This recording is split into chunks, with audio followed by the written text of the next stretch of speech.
Hey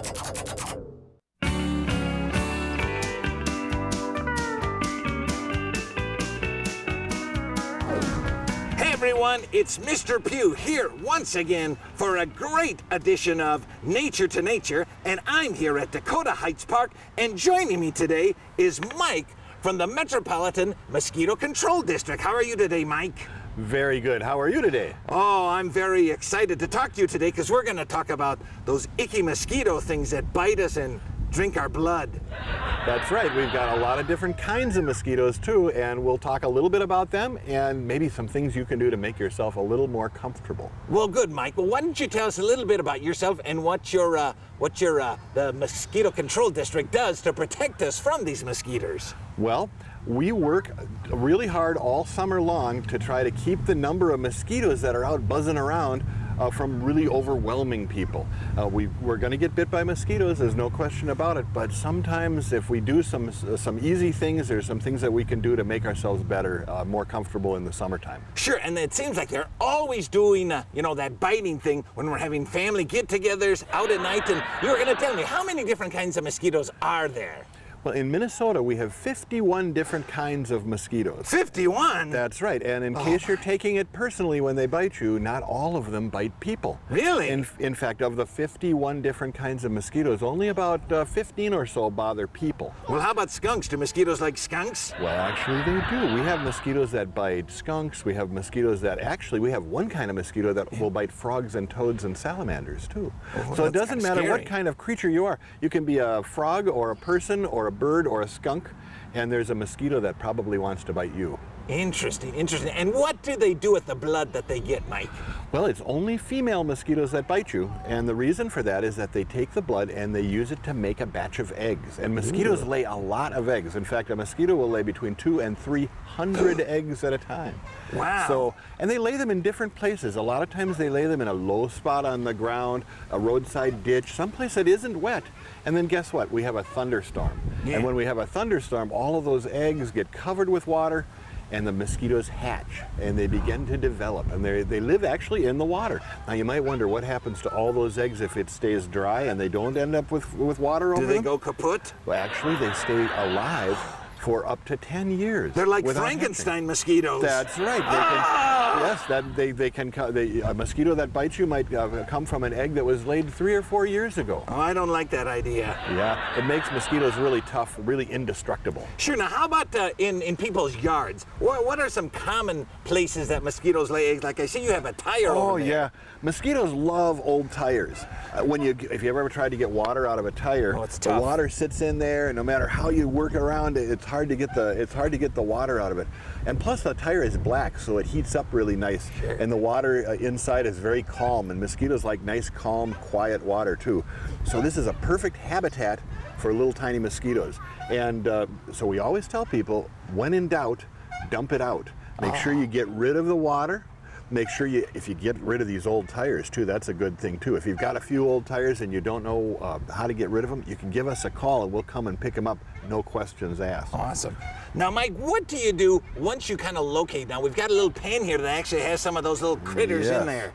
We do. Those are what, mosquito larvae? This is the mosquito larvae. Mosquito larvae are really interesting. They live in the water, and if you dump the water out, they die pretty quickly, but they breathe the same air we do. They actually have a little breathing tube in their tail. They stick that up through the top of the water to get air. Did you just say they breathe out of their tail? That's right, they do. They put their tail up through the top of the water and they use it like a little snorkel, and that's how they breathe. That's disgusting. That's right. It's pretty amazing. But we get rid of them pretty easily. We have this material, it's called BTI, and it stands for a really long name. And do you know what that name is? Bacillus thuringiensis israeliensis. Can you say that fast 3 times? Probably not. I couldn't either. But BTI is a bacteria. And this bacteria will get inside of the mosquito's stomach, and the mosquito will eat it, and it forms a little salt crystal in there, and it kind of tears them up from the inside out. Yeah. Now, Mike, what is that? It kind of looks like almost cereal. Actually, it looks about the size of grape nuts. It's made of corn cob, so they take an old corn cob and dry it out and make a little granule out of it. Yeah. And then they put the bacteria right on the granule. And so when we go out to an area that's producing mosquitoes, Yeah. we can put a little tiny bit of this in the water, and the mosquitoes will eat the bacteria, and that's what kills them. It's very important to get out there when they're in this larva stage, because they actually have to eat this stuff in order for it to work. Well, you know, the cool thing that I see with this stuff is it seems like it's kind of a natural way to get rid of the mosquitoes. You know, it's not pesticides that you're killing other animals and different things with, right? Well, the good thing about the BTI is that it only affects mosquitoes. So when other things eat it, it doesn't matter because they don't have the same kind of stomach as a mosquito. So if you have a different kind of stomach than a mosquito, you're going to be okay if you eat this stuff. Oh, I wouldn't and I won't start recommend breathing eating it. out of my tail either, will I, if I eat it? Exactly, you won't. That's right. Well, That's hey, right. Mike, do you think we could go down to a pond? I understand you have some nets that you can actually try and capture some of these larvae and see. We do. I have a dipper, and this dipper is what we use to catch these little larvae. The dipper is a half a liter, so it's 500 milliliters, and I can go to an area, and if I find mosquitoes, I can count them. And somebody else might use the same dipper to count mosquitoes in a different place, and I might say, well, I got 3 in every dip. Yeah. And that person might say, well, I have 10 in every dip. Yeah. Well, where do you think we're going to go first? We're going to go to the one that had 10 in every dip. So that's how we decide where to go, is how thick the mosquitoes are. And that's how we find out how thick they are, by using this dipper. Oh, you know what? Every morning I look in the mirror and I see a dip. That's me. Hey, let's go down to the pond, Mike, and try this dipper out. All right. Here we go. Certainly. Hey, Mike, are you done with your research down there? What have you found for us? Well, right now we had a little bit of rain last night, so I'm looking to see if the mosquitoes have hatched yet. Oh, well, come back up here. Let's take a look at Let's them up take here. a 'cause look. I don't want you to get eaten up by all those mosquitoes that are Oh, we down got a there. few down here. So what did you find here? Well, let's see. I found a lot of different things. There's a little bit of duckweed in here. There's a little bit of a seed pod. There's all kinds of tiny little insects in here. Water is full of little life forms. Mosquitoes. So this pond here at Dakota Heights Park is full of life and awful mosquito larvae. It is full of mosquitoes from time to time. Right now, it looks like they haven't quite hatched yet out of this particular site. We're seeing a lot of things in here, but not too many, not mosquitoes yet. Oh, excellent. Now you were out here too with your net here. Did you capture any mosquitoes in that? I did. Let me see here. I've got a few mosquitoes in this net. I don't know if you can see them. Oh, I can see those buggers. They're dancing around pretty nicely. Oh, I just got one on my back. Mosquitoes like to hang out in the woods during the day. And then when the sun goes down, in the evening, they come out and they look for something to bite. Like you and me. Yes, so if you want to find mosquitoes during the day, you can look around the edges of woods like this, and we have a net, and that helps us catch them.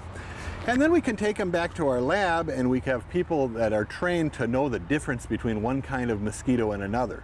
And they'll actually look at these mosquitoes and tell us, yeah, those are the kinds we should be worried about, or they'll say, that's the kind that doesn't bite people anyway, so don't worry about it.